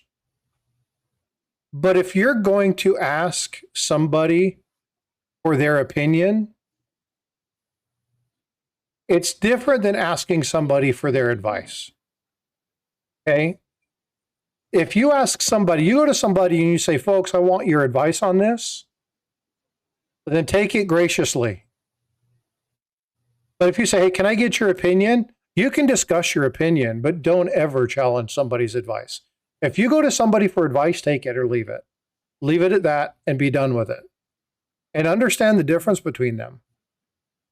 Because there are a lot of people, and I'm sure you guys have this all the time, Mike, where people come in and they're going to argue the fact that they know what this coin is. I know what I got. Yeah. And it's like, well, then why did you bring it in? Trust. Right? Why did you bring it in for verification? Well, for me, they bring it in because they wanted to sell it. That's really what it comes down to. And so that's a different, that's a different thing. But to take what you said, just kind of that step further, it's like you ask a question. I think where sometimes it gets really, really hard is when you're unable to help somebody understand the point. And so if they just don't get it, it's not really helping. And so I had something really, really interesting lately, that it's an error that happened with something that it didn't happen, in my opinion. It did not happen in a conventional way. And so the problem is that you talk to people about it and they're going to give you conventional answers. And this is why having people that you disagree with regularly around you is a good idea. Agree. Because they are going to come at it from a completely different point of view. And they might say, no, you're not thinking about it that way. You're thinking about it this way. This is what you need. And so, a lot of times it's, people get down on the word diversity, but that is literally the diversity in who we are. And that's the biggest value that we have available to us. So even if you don't agree with somebody, even if you don't particularly like them, if you can figure out a way to work with them and to help further your goals, I think that you can really, really create a relationship that's still well worth having. Agree. Absolutely agree. We do a thing at work. It's called a stakeholders analysis. Who are the people that we have in the room, whether it be on a particular project, whether it be on a given task that's being done, whether we're doing something for investigation or whether we're looking to provide leadership with an answer. And we do an evaluation of who the stakeholders are. And one of the things that I fight with one person all the time, because we are always the devil's advocates with each other. If I say something, he's going to challenge it. And it's not that he's a jerk or I'm a jerk and that we just absolutely have differences of opinion, but we've agreed to not agree on anything, to always look at the opposite sides of something, even if we don't necessarily agree with it, because we have to make sure that we cover every basis. And if you can find somebody, and Terry and I are really good friends, and people think we hate each other. We get into meetings and we argue and we go back and forth, and we just don't see eye to eye. But we actually do. But this is something that we go into every meeting with the understanding of we are not going to come to a consensus without having those discussions. The other thing that we will always do is we will always have an experienced person and a brand new person in any project that we're starting. And why do we bring the brand new person in? It's because if they can't understand what you're talking about, you haven't adequately addressed what the problem is. And those things are extremely important. And when you get, it's pretty close to that, Robert. It's pretty close to that. When you get to the point, and it's, you'll hear me say this when we talk about stuff. And I've stopped Chuck at times. I've stopped Paula at times. And like, hold on, you just mentioned this. Tell me exactly what that means. Because there may not be following. Stan, earlier in the chat, hey, I don't really understand the disparity between hub and die. Can you explain that? Perfect. We're going to stop this. We're going to break it down. We're going to get to that.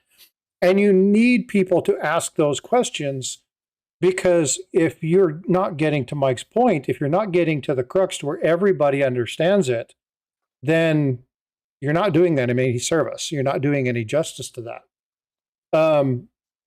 Hey, Tiger, thanks again for the super chat. Frosty and I get along when it comes to goldbacks. Well, yeah. So again, Tiger Stacker, another great representation of somebody that him and I can have arguments with. In fact, him and I have discussions that his wife have gone, you don't know anybody talk to you that way. And it's not that we're arguing with each other. It's that we really get to the crux of what is it that we're trying to find. You need people in your life like that. Yesterday, Paul and I talked about iron sharpens iron, right? You cannot sharpen a knife with bread. You can't. You need something sharp. You need something abrasive to sharpen yourself against. And so when you're in this hobby, don't surround yourself with yes people. Don't do it. And find yourself with people who are willing to give you the hard answer. That's the crux of somebody who's really looking out for you. Now, obviously, you want to make sure that they're not out there just to be ignorant of you, and challenge you at every case in point. And we're not looking at people to do that, but take time to surround yourself with people who will be honest with you.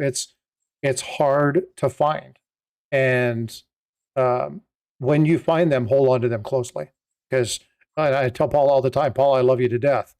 Her and I have come to some hard discussions about certain things, and it's like, you're right on this, you're not right on this. And some things we agree to disagree on, and that's fine. But I will stand at arms. I will stand in harm's way to defend her, because when it comes to certain things in this community, she absolutely is spot on. And you have to find people like that, and you have to be willing to be looked at with a negative connotation to defend the stand of justice, to stand on the side of right. So find people like that in this community and stand by them. Yeah, and we call her the crusher of dreams. We do that for a reason, because she's blatantly honest about certain things, and it's a term of endearment. It's not something meant to be ignorant or rude. Vote for Pedro and I have talked about this. Say again? I said I would much rather not. I would much rather be able to give you good news than crush your dreams. But somebody's got to do it, I guess.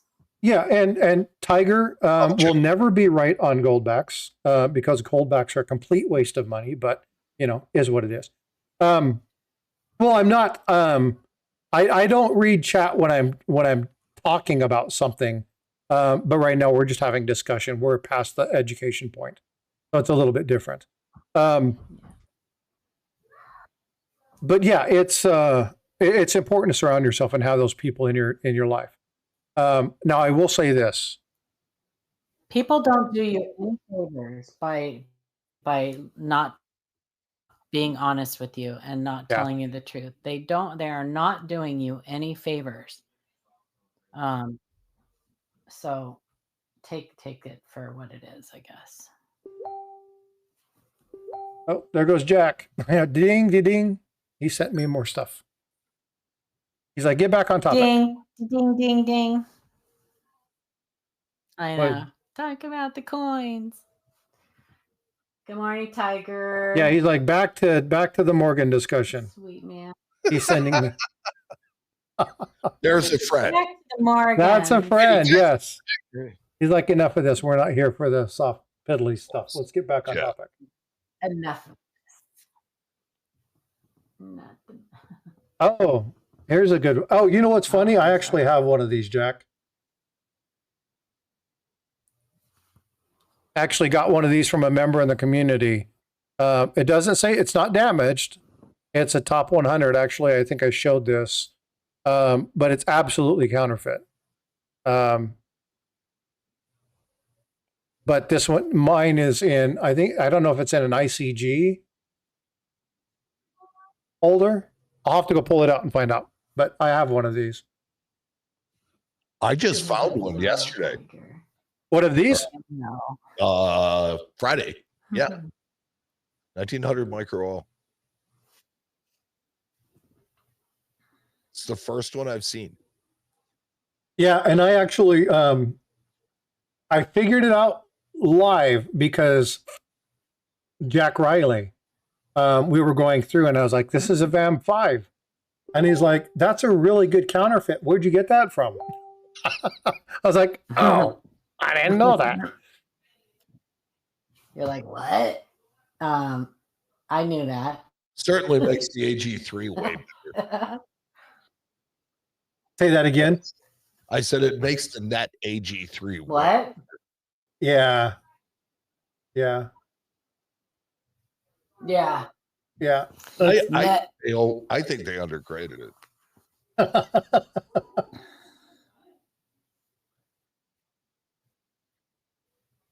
Now rough surfaces. Is this something that Segs does, or what's the? I've seen this a couple times. This is just their way of saying that it's counterfeit. Correct. Okay. What? I don't like the way they misspell rough. Not a U.S. Mint. I don't know what Segs does. I'm hung up on that. You know, it's funny. I never even noticed that. Oh my God, that's hilarious. Oh, God, that's freaking hilarious. Did anybody? Yeah, exactly, Luther. When you look at stuff with me. Oh God, no, that's going to go on my witticism page. Oh, what's wrong with this label? See it. I'm going to label it English is tough, or English is rough. There you go. English is rough. Oh, that's freaking hilarious. Okay. Oh, there's the micro. Oh, this is a good picture. That's a real good picture. Oh, Luther, don't get me started on that. That's a really good picture. Jack Young just sent me this one.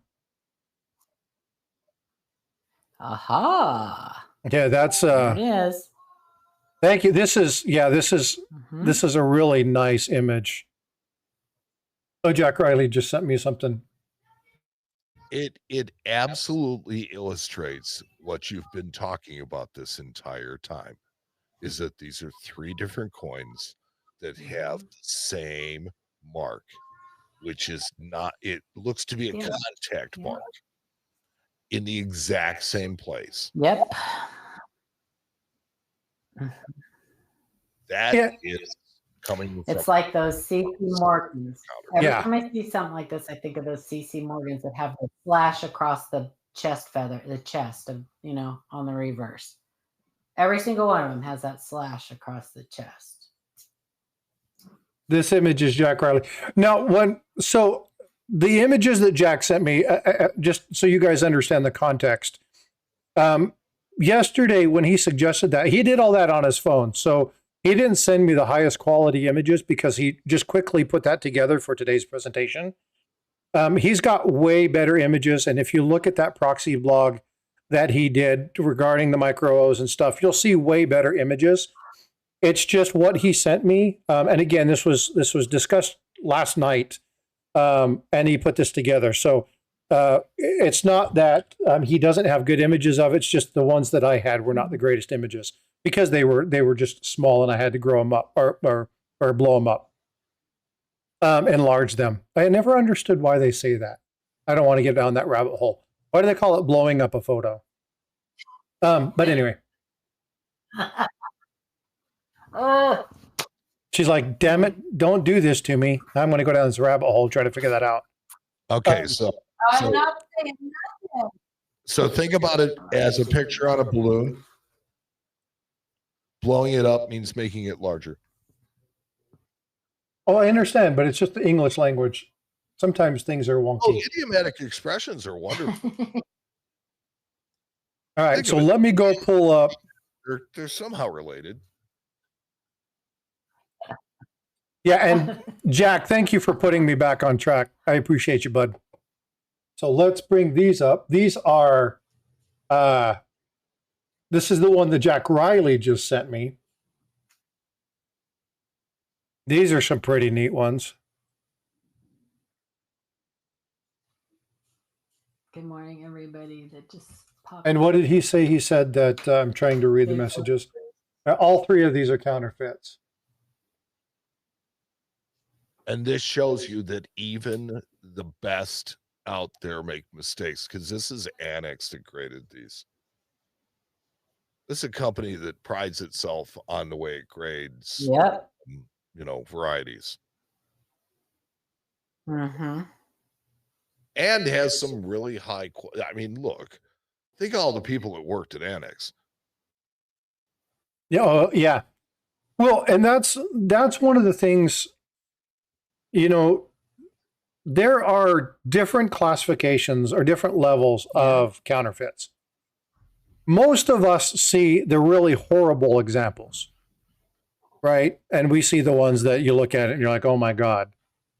The problem is that a lot of these came out, and again, not all of these are circa 1900 counterfeits, circa 1940, circa 1970, right? Some of these are 2021 and they're brand new, and they've, you know, as Jack told me in a conversation that we were having, you talk about the family of counterfeits. These weren't known to be fake until 2000. Oh, he just actually put that exact line in chat. I was going to say that Jack Riley has stated that they weren't known to be counterfeit until 2005. You know, so at the time that these were graded, this was thought to be a genuine variety. So I'm not faulting the guys at Annex, but I am saying that, you know, they were the best in the business and it fooled them. Well, and if you guys remember the story of the Henning nickel, right? Who found that the Henning was fake? You guys remember that? Probably the bank. Probably the bank. I'm going to guess. No, it wasn't the bank. What's your guess, Mike? I'm going to guess. Secret Service. No. Mike? A collector, a kid. No. It was actually a coin club. They were going through this, and they started to have a discussion because they were seeing the same die crack. They started looking at multiple years, so they started to dig into it. And they actually then took it to the Secret Service and said, hey, you know what? They're testing correctly, but they're not right. And it was actually a coin club that actually enlightened the Secret Service, who did further investigation and then confirmed that they were in fact counterfeit. I still can't understand why he made them. So remember that Henning was in prison for counterfeiting $1 and $5 bills. He got away with, right? And who's going to be looking at a nickel? Right? And he thought that it would be so obscure that who's going to look at this? And it's the same thing. I mean, you know, Chuck was on the channel that it's been almost a year ago. I need to have him back on and have that done again, of his counterfeit Lincoln cents from 1909 to 1958. All of the wheat cents. He's got an entire collection, including the ones that don't exist. Right? Like the 1922 San Francisco, or the 1958 San Francisco, or, you know, some of these, they just, why do they counterfeit them? Because they can. Sometimes it's an act of deception. Sometimes it's, look at the deceptive Omega Man. I love the Omega Man story. Right? Who did that? They still don't have a name, right? They don't know if it was a person or a team of people.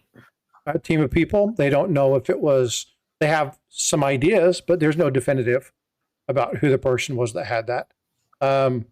Authentic die, most likely that somebody got a hold of. He actually made quite a bit of money on his counterfeiting. There is always a profit motive.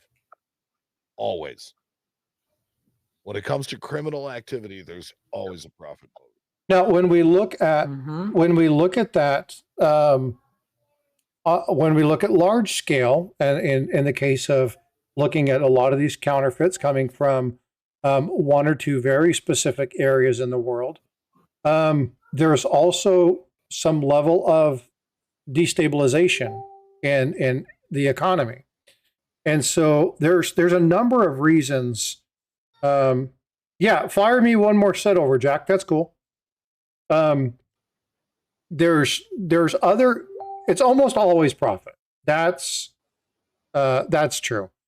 But there's also, there's a level of economic warfare that's engaged when doing this. And you'll see this from these large state actors. We look at, I just did the story about the $75 million that came in from Peru that was caught. We have the super bill that happened that came out of Korea back in the 80s. The bill was so good that if it wouldn't have been for two very small, and we're talking very small issues with the bill, they would have never been able to identify that this was a counterfeit. And the counterfeits that we're seeing here are not your little piddly, you know, mass-produced. These ones are actually meant to be deceptive. And they're done very particularly, and they're designed to fool you. They're designed to make them look authentic. It's not like the ones that we looked at, or like the one I showed you of the Washington $20 quarter. Right? It's just, they're glaring, just, well, I don't know what the people are thinking when they try to create some of these. These are meant to be deceptive. And so, of course, you're going to, especially when they first come out, some of these are going to slip through the cracks. But it's through the diligent work. And again, you said, you know, he's doing the Lord's work of these people who are, you know, they're adamant in looking at these things and understanding what these marks are and really going through. These guys are doing a lot of stuff that without them, we wouldn't necessarily know what's out there. And there are still plenty of undiscovered counterfeits to be found. I promise you. There are plenty of undiscovered counterfeits to be found. We just haven't seen them yet. We haven't found that identifying mark that all of a sudden somebody goes, oh my God, this is across a bunch of different platforms. So, or we've seen them and we just don't know yet. Again? Or we've seen them and we just don't know yet. Yeah, we just don't know. And again, when these first came through, they didn't recognize them. They're like, oh, check this out. This is a really nice VAM. What a great coin. Plus, and think about who looked at those and said, oh yeah, those are great. Yeah. Two of the people that were the most experienced in them. But as Jack showed in the very first picture, and I'll get back to this picture. Let me sort through some stuff. Again, folks, when I talk about I have a ton of stuff open, when you're talking about this one, right? There's only 22 of them that were done by PCGS. So we're not talking about, tens of thousands of coins coming through. There's they make it through. But for the volume of coins that these grading companies go through, they do a really good job. Yeah, mistakes are going to happen. Labels and stuff get mixed up, and it doesn't matter what industry you're in. Mistakes are going to happen. But again, it's just one of those that you have to take time with. He has one more coin that he wants to show. There's the Gobrek dollar that you were talking about, Paula.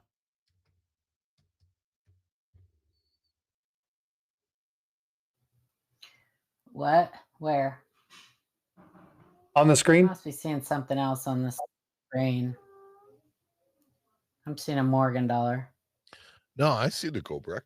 1836. Oh, it's weird. I've got like some weird lag going on because I'm in like stream. I'm in Restream. I'm not on YouTube, and I've got this horrible lag.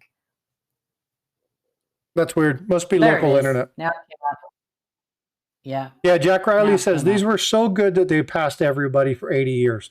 Yeah, and again, thank you, freaking awesome, for putting Live Coins link in there. I appreciate you. Yeah, thank you. But yeah, again, so don't be critical of the grading companies doing mistakes like this. You think of the millions of coins that they have graded over the time; they do a pretty good job.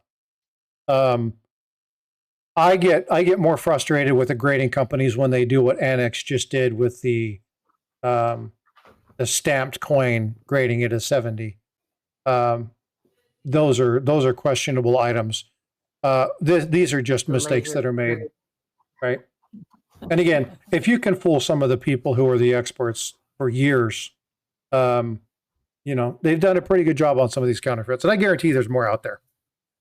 So, well, folks, did you enjoy this? I mean, I hope you guys enjoyed this. Little bit outside of my comfort zone, with not being able to really understand a lot of the research. Yeah. But I loved doing this. Well, I gotta get going. Church calls. Thanks, Paula, for being here. I appreciate you. Bye, Paula. Yeah, fun stuff. Luther, hella show. Thank you so much, Luther, for being here. I appreciate all your engagement. This one's 2017 from China. So this is, again, hi, everybody. We're talking brand new. Paula, thanks for coming up. I appreciate you. I'll chat with you later.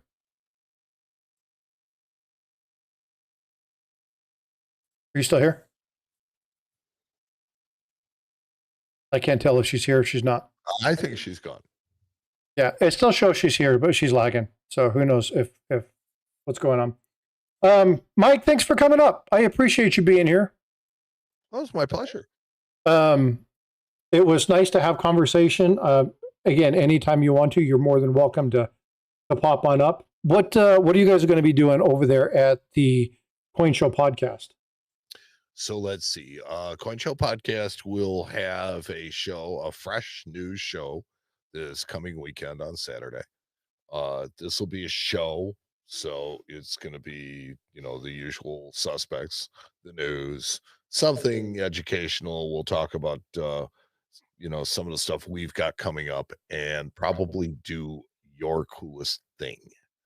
And this Wednesday will be probably Wednesday will be the Ancient Coin podcast with Aaron Burke, which we don't record live. We actually record that and put it out after. So if you're a fan of that show, you can go and watch that later in the week. It is on Aaron Burke's YouTube page, says www.youtube.com/Aaron Burke.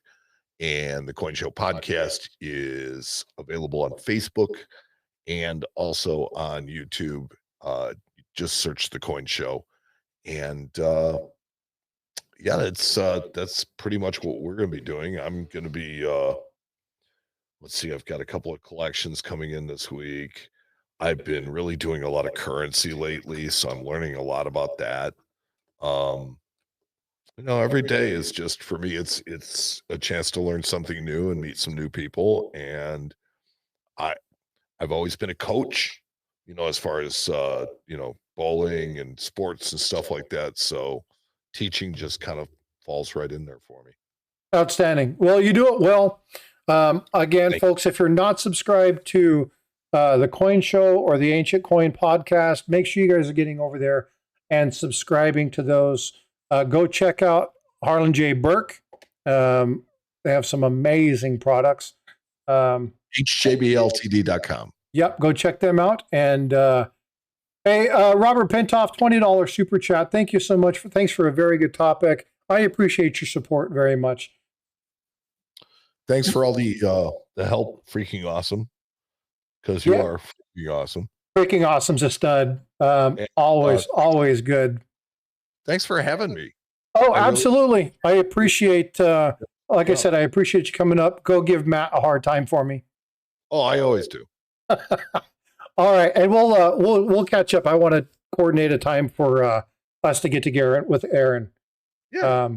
Find a topic and do that. I know that Aaron, we are starting to incorporate.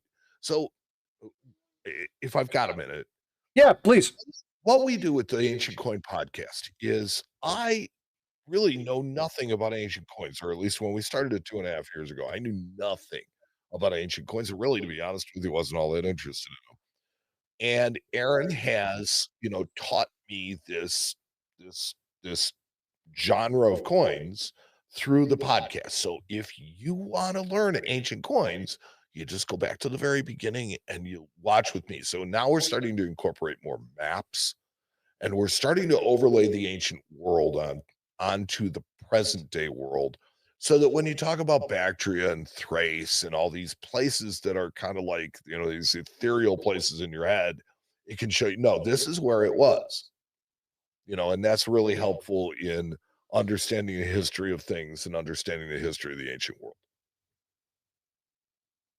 Well, folks, if you're into ancient coins at all and you don't follow Aaron J. Burke, then shame on you. The amount of knowledge from that family and the history of the stuff that they have is amazing. And you definitely need to get over and check that out. I know Vote for Pedro has been like, get them on there, because he absolutely loves ancients. And so I would love to be able to do something with you guys. So no pressure, but So we will definitely get on. It's like one thing you don't ever have to do is ask Aaron twice. He will definitely come on. There's no question about it. Yeah, mine's just been coordinating it. So yeah, very cool. He's a busy guy, and a lot of times on the weekend, like I think it was this morning, he was up at like 4 a.m. because he had to bid on something in Switzerland. So that's a lot of times when the time conflicts come up for him. He lives on a weird schedule sometimes. Oh yeah, and I mean, you guys are running businesses, so you got a lot of work to do. A lot of ancient coins are done in Europe, though, so you got to kind of be on that schedule too. Indeed. Sounds good. Well, again, thank you so much for coming up, Mike. I appreciate you. Hope you guys have a wonderful weekend. I'll be looking forward to the podcast. Always a pleasure. All right, folks. Well, hey, I am out of here. I got some yard work to do. I'm going to go make my wife some brunch and then put us to work getting the new flower beds that we're putting in started. So I hope you guys are good. Thanks. And again, if you have questions, recommendations on content, you want to see something specific, please send me an email, frostbytecoins@gmail.com, and do what Jack Riley did. Say, hey, here's a great topic. Here's the information. I'll do the research. I have no problem with it. But give me the stuff that you want to see because, again, ultimately, this is your show. All right. Love you guys. Be well, be blessed. And I will see you